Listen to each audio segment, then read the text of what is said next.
வணக்கம், வந்தனம், நமஸ்தே, நமஸ்கார் எல்லாருக்கும் இனிய காலை வணக்கம் மக்களே. நான் உங்கள் Sanju. Welcome to Sanju current affairs. இன்னைக்கு இந்த வீடியோல நம்ம என்ன பார்க்க போறோம் அப்படின்னா, ஜூன் 5ஆம் தேதியுடைய கரண்ட் அஃபேர்ஸ் தான் மக்களே பார்க்க போறோம். எல்லாருக்கும் ஹாப்பி மார்னிங். எப்பவும் போல கிளாஸ் ஆரம்பிக்கிற முன்னாடி லாஸ்ட் கிளாஸ்ல என்ன பார்த்தோமோ அதை ஒரு வாட்டி ரிவைஸ் பண்ணிட்டு இன்னைக்கான கிளாஸ்க்குள்ள போயிடலாம். ஜூன் 4ஆம் தேதிக்கான பிளாஷ்பேக் ஒரு வாட்டி பார்த்துடலாமா? செம்மொழி தமிழ் விருது யார் வாங்கினாங்க அப்படின்னா, தாயம்மாள் அரவாணன் அப்படிங்கிறவங்க வாங்கினாங்க. Option A. அடுத்த கேள்வி, which state declared Liberian cargo ship wreckage as a state specific disaster? லிபேரிய சரக்கு கப்பல் இடிபாடுகளை மாநில பேரிடராக அறிவித்த மாநிலம் கேரளா. Option B. அடுத்த கேள்வி, which is the fourth largest economy in the world? உலகின் 4வது பெரிய பொருளாதாரம் எது அப்படின்னு பாத்தீங்க அப்படின்னா இந்தியா தான். அடுத்த கேள்வி, which country introduced new currency notes recently? எந்த நாடு சமீபத்தில் புதிய ரூபாய் நோட்டுகளை அறிமுகப்படுத்தியது அப்படின்னா பங்களாதேஷ்.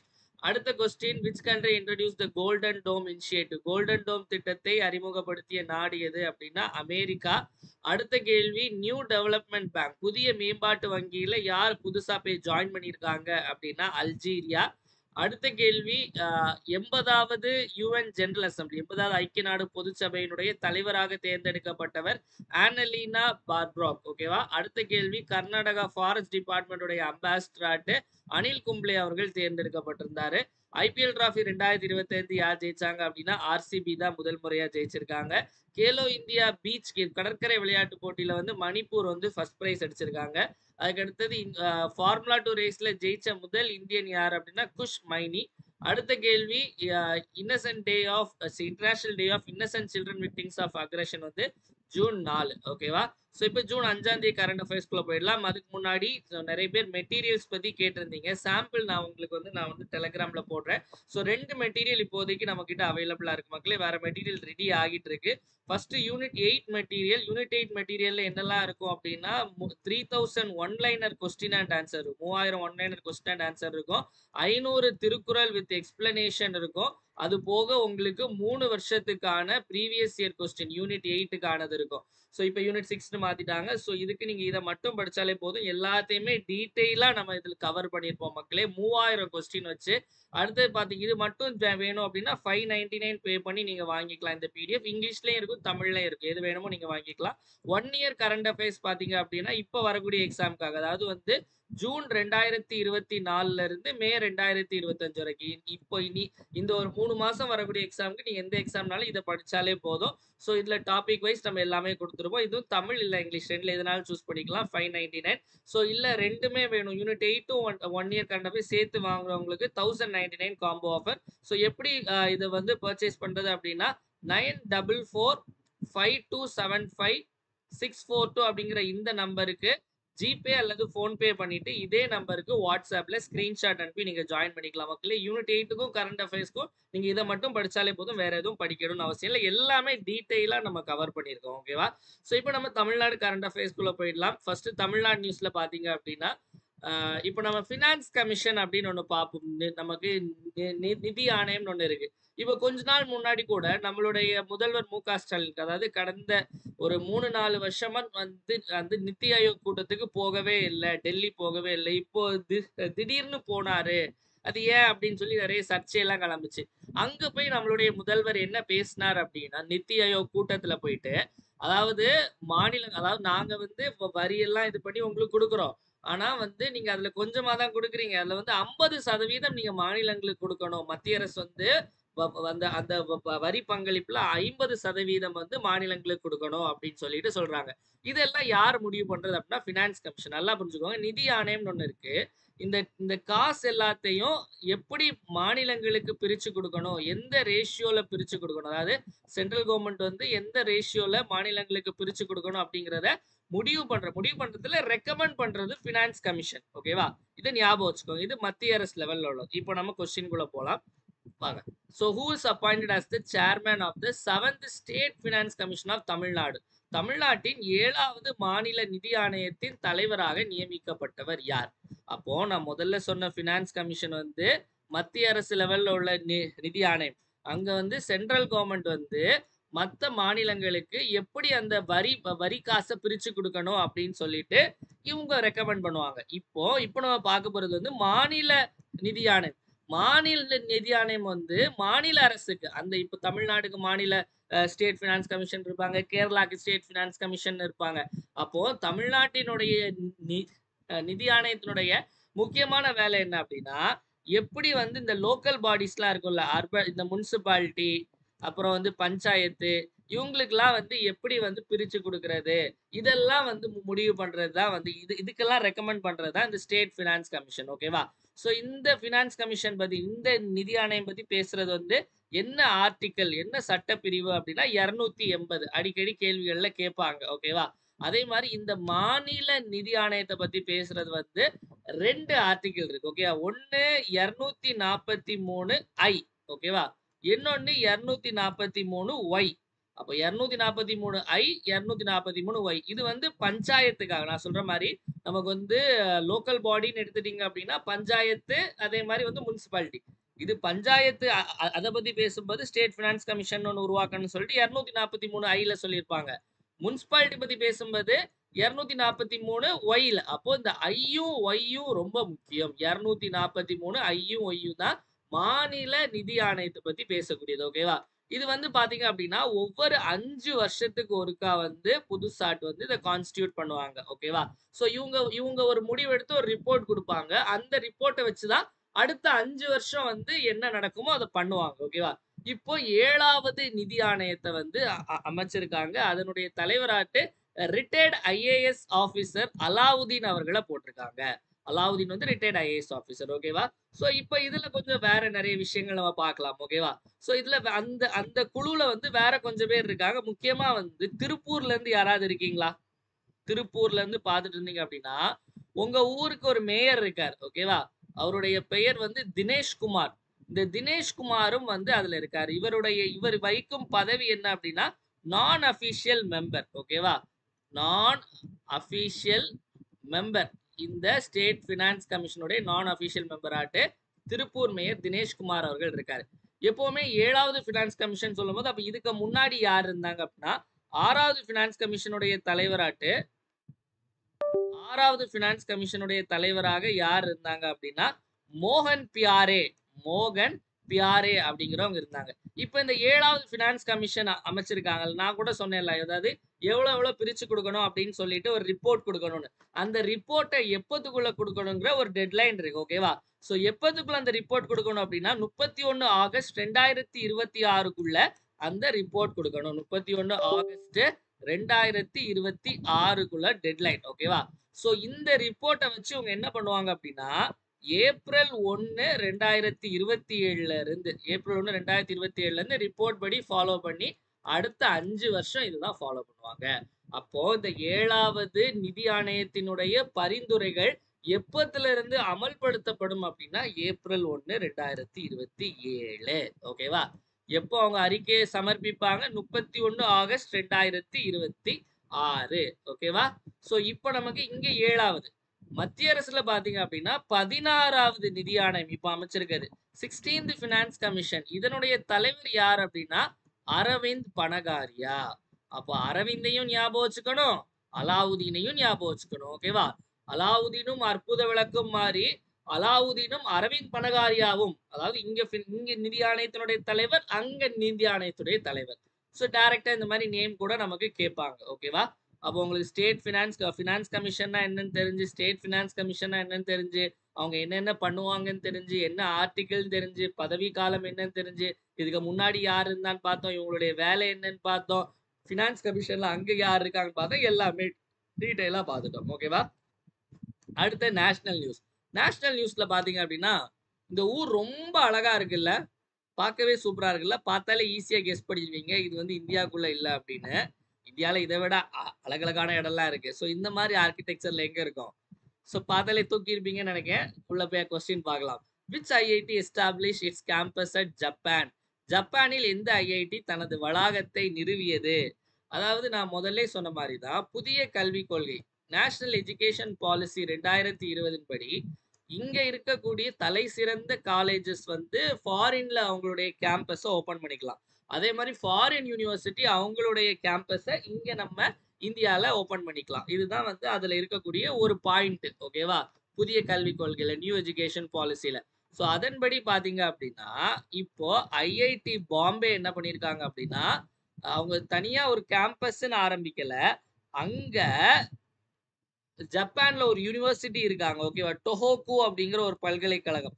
அந்த டொஹோக்கு அப்படிங்கிற பல்கலைக்கழகத்துக்கு கூட கொலாப் பண்ணி அங்க ஜப்பான்ல ஒரு கேம்பஸ் ஓபன் பண்ணியிருக்காங்க. ஓகேவா? அப்ப ஐஐடி பாம்பே பிளஸ் டொஹாக்கு யூனிவர்சிட்டி. இது நம்ம ஐஐடி மெட்ராஸ்லாம் இருக்காங்கல்ல. ஐஐடி மெட்ராஸ்லாம் பாத்தீங்க அப்படின்னா 2 இடத்துல ஓபன் பண்ணிட்டாங்க. ஒன்னு டான்சானியா. டான்சானியால சான்சிபார் அப்படிங்கிற ஒரு இடத்துல. அந்த டான்சானியா அந்த அந்த டான்சானியால அந்த சான்சிபார்னு ஒரு டான்சானியாவுடைய கேபிட்டல் தான் சான்சிபார்.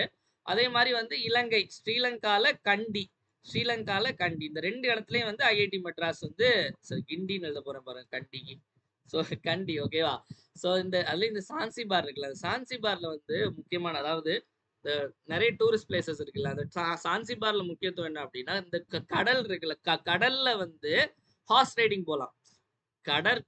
கரையில ஹார்ஸ் ரைடிங் போய் பார்த்துருப்பீங்க. அது நம்மளோட எங்க போனாலும் நம்ம ஊர்ல இருக்க பீச்லயே இருக்கும். அந்த ஹார்ஸ் ரைடிங் நம்ம குதிரை சவாரி போகணும்னா பீச்ல போகலாம். ஆனா கடலுக்குள்ள வந்து ஹார்ஸ் ரைடிங் வந்து இந்த சான்சிபார் போனா நீங்க போகலாம். ஓகேவா? சும்மா நெட்ல அடிச்சு பாருங்க ஃப்ரீயா இருந்தா. ஓகேவா?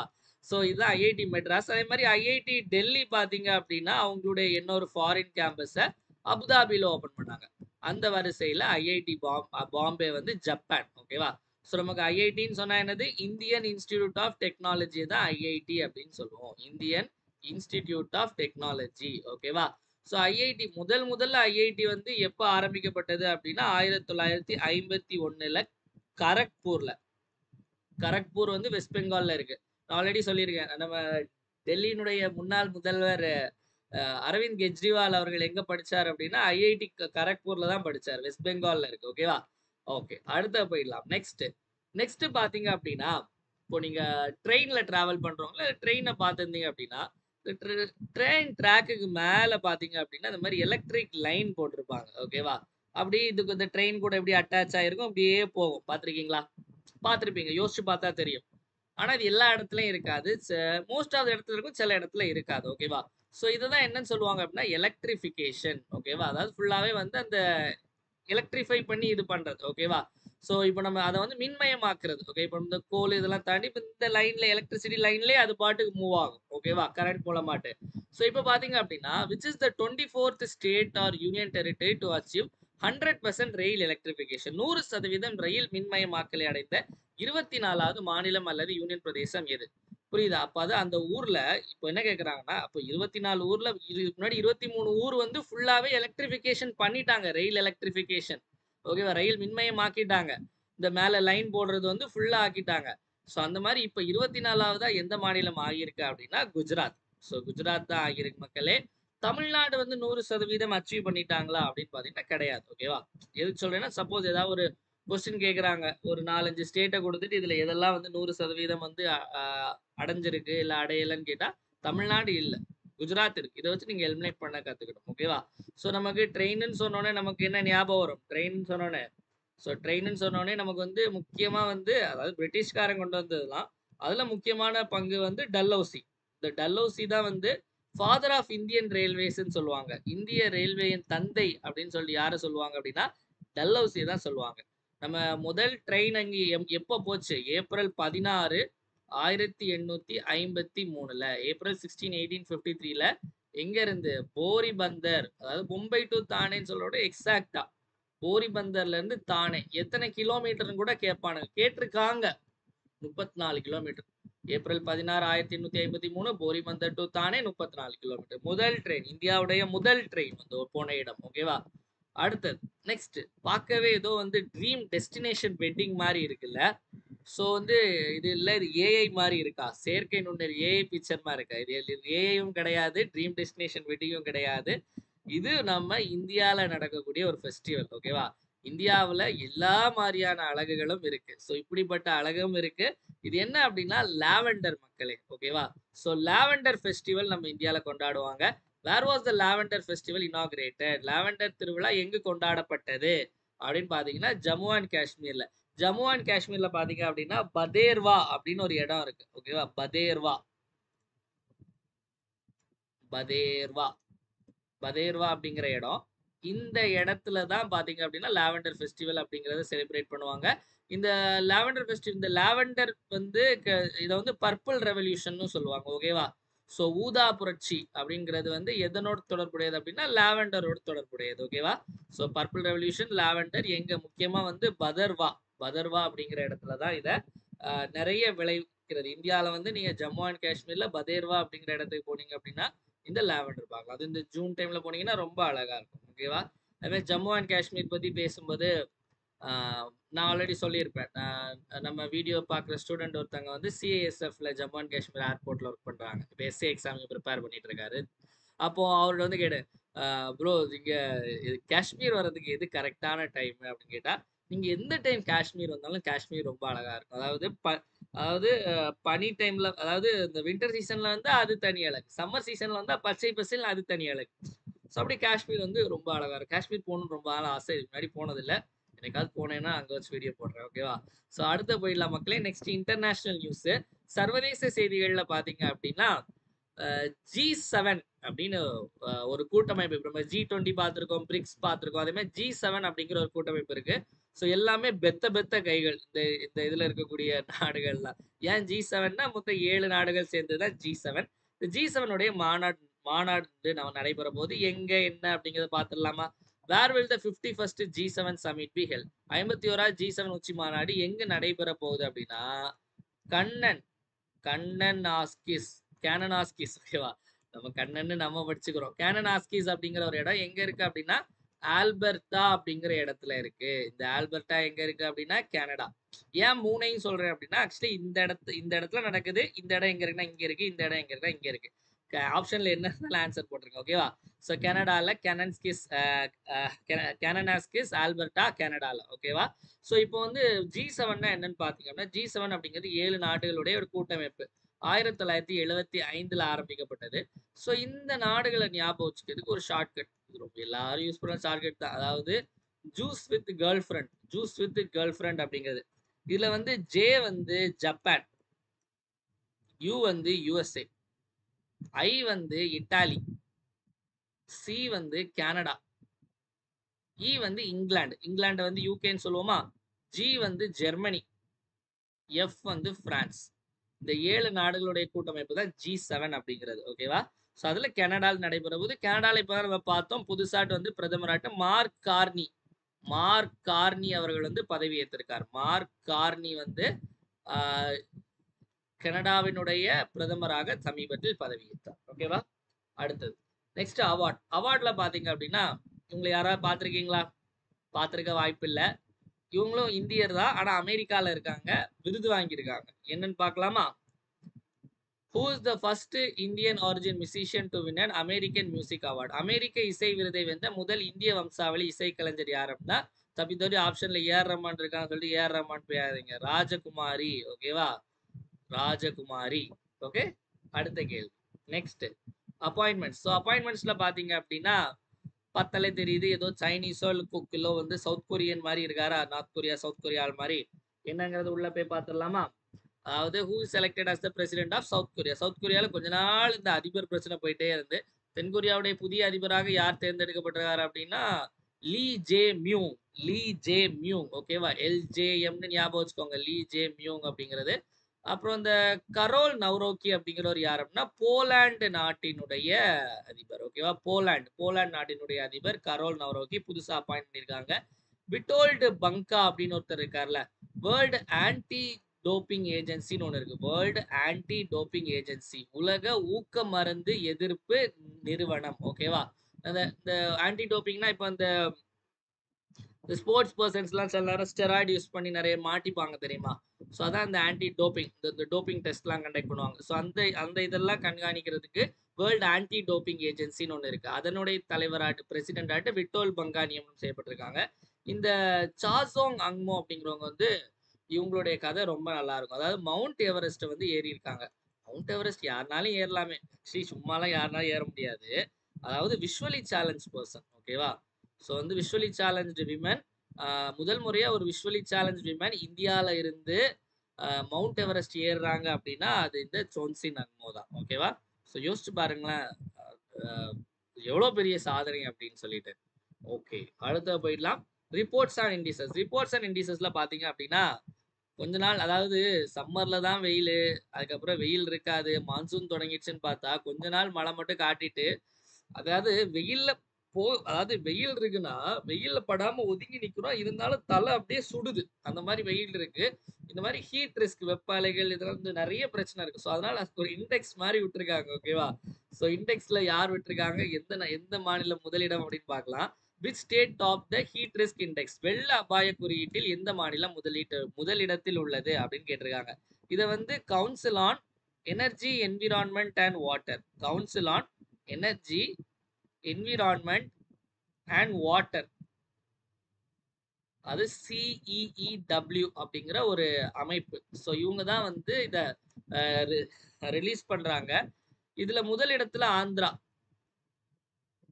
ஓகேவா? 5வது இடத்துல யாரு அப்படின்னா தமிழ்நாடு.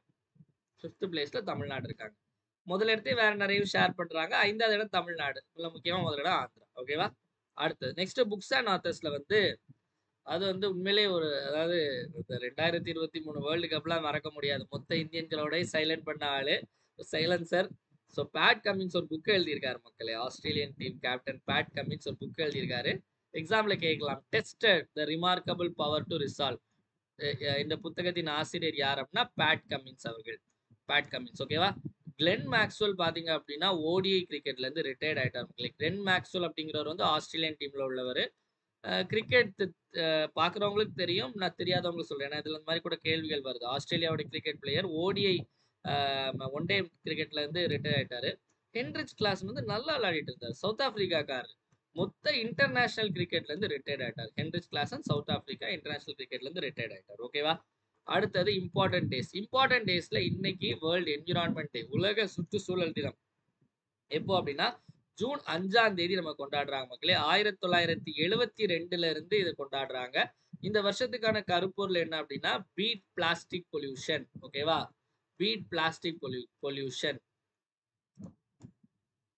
இதான் வந்து இந்த வருஷத்துக்கான தீம். ஓகேவா? கருப்பொருள் வந்து பீட் பிளாஸ்டிக் பொல்யூஷன் அப்படிங்கிறது. ஒவ்வொரு வருஷமும் ஒரு ஹோஸ்ட் கண்ட்ரி இருப்பாங்க. ஓகேவா? அந்த விழாவை நடத்தக்கூடிய ஒரு நாடு. இந்த வருஷம் யார் அப்படின்னா ரிப்பப்ளிக் ஆஃப் கொரியா. கொரியா. இப்போ ஒரே கொரியா நியூஸா பார்த்துட்டு இருக்கோம். Republic of Korea 1972 beat plastic pollution June 5. இவ்வளோத்தையும் ஞாபகம் வச்சுக்கோங்க. ஓகேவா?